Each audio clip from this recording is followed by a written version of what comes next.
There are so many apps on the App Store, and I have tried so many of them. And a lot of them are either terrible ideas, just not very useful, or not well designed at all. You see, for an app to be good, you need to have a good idea. But even though you have an app and the idea of the app is really good, or the function of the app is really good, the app itself isn't that good if it has a terrible design. But recently, I found an iPhone app that is a very simple concept, but there's just something about the way it's designed, the way that it functions so well. The user interface is just very simple and easy to understand. So do you ever feel like you're drowning in subscriptions? Maybe you sign up for a free trial and then maybe your bank account is taking an unexpected hit every single month? Well, an app that I have recently found named Orbit promises to fix that. So welcome back to another video. Today we're going to be taking a close look at the app Orbit. It's an app that promises to make subscriptions really quite easy. We'll go over some features, how the app has actually saved me, and will probably save you some money. And I'm going to tell you why it's actually one of the best options out there.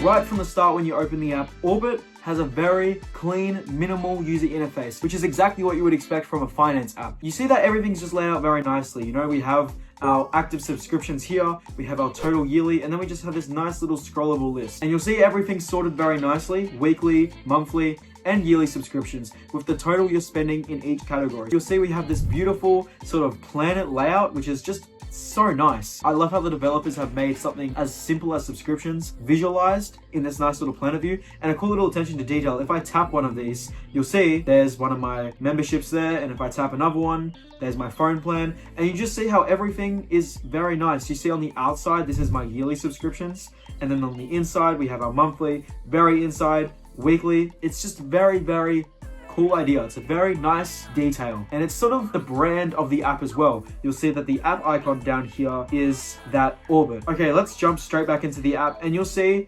another thing, our total yearly spent. This is actually a very scary number, and it can be very scary for you depending on how many subscriptions you have. So it's saying I spend $1,700 per year on subscriptions, which is crazy. Now, if we actually tap that number, you'll see how much I save per year. We'll get to that in a minute. That is the money saving aspect of the app. And if we tap once again, how much I spend on average per month. I spend $149 per month on subscriptions on average. So let's actually do what most of you will do when you first download this app. Create a subscription. All you need to do is just tap the plus at the top, and we have this long list of a bunch of presets. And what's great about these is they all have their own little icons and everything. So you can go in Netflix, type in how much you're paying per month for your Netflix plan, choose your currency here. But let's say that you pay for maybe a smaller app, like a little indie developer, and they have a subscription, you pay for it. We can add that, so I'll tap custom subscription here, and we can type in the name. So let's say maybe we'll go car app, so maybe an app for like tracking car stuff. And it's great if we actually tap this little blank little icon here.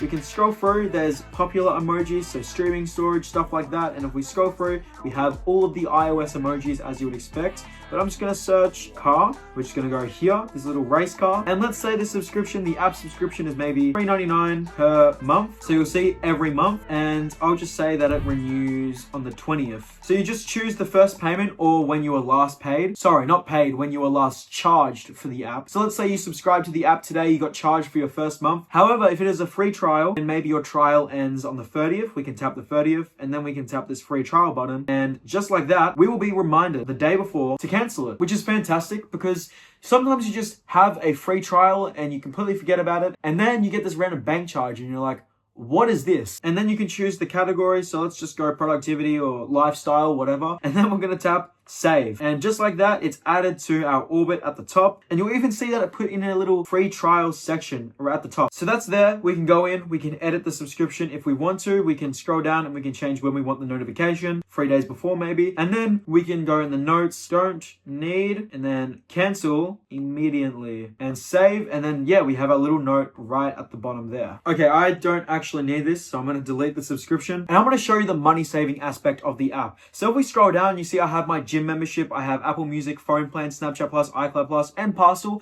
Honestly, not too many subscriptions. I mean, compared to other people at least. A lot of people have a lot of subscriptions. But it just really makes you think about saving money. You probably look at this total yearly and you're like, damn, that is a whole iPhone and AirPods every single year that I could be buying. So that total yearly is very, very scary. So let's say maybe you don't need Apple Music anymore. You find a cheaper music streaming alternative, which, I mean, Apple Music, let's be for real, the best, honestly, in my opinion. I'm never going to cancel Apple Music. But anyways, let's say you do. Mark is cancelled, and you can see it's total yearly, but that's how much we're saving a year. From canceling Apple Music, we're saving $155. If you ever choose to renew the subscription, you can go to the very bottom at this cancelled section and you can mark as renewed. Now, let's say maybe you end up building your own home gym. Say you buy some dumbbells, some weights, some barbells, and you don't really need the gym anymore because you have one at home. Well, we can go on, we can tap that, mark is cancelled, and look how much I'm spending a year, like so much less, $597. I'm saving $1,195 per year. I'm saving over $1,000 a year from canceling those subscriptions. And then maybe you'll look at something like Snapchat Plus. Do I really need Snapchat Plus? Like, I can see when people half swipe, but like, I honestly don't care. Cancel that. Bang, saving even more per year. And then you start to look at how much you can save per year, and then you'll probably actually start going ahead and canceling those subscriptions. Anyways, I still pay for things like Snapchat Plus, so I'm going to mark that as renewed. For now, I might cancel them, but I've actually had a few apps that I have used in the past marked with this app as cancelled and seen how much money I can save. I'll just show you one more little thing on this page. If we tap gym, for example, we can see our next payment, how much we spent in total, and how many days we've been subscribed. So I've been subscribed for 40 Earth days. I love the way they say Earth days. Like, the little space theme they go for is so nice. Honestly, all of my respect goes out to the developer. The developer, or if they have a team, the team, fantastic job. Now, the second page of the app is calendar. So you can see we have this little visual calendar. Don't mind how the icons and everything looks a little bit weird on iPad. This app is not really designed for the iPad, as you can kind of tell. Look at Saturday there, for example, how it's all sort of stretched and weird, but just ignore that. It's just the way that iPad is optimized with iPhone apps. So you can just see this nice little calendar. I love how it shows the icons, and I'm sure if you have a bunch of subscriptions, this is just very nice to look at. And we can also go on and tap the day and see what renews. So phone plan, I do pay for my phone. Do you really think I would be able to outright buy an iPhone 16? No.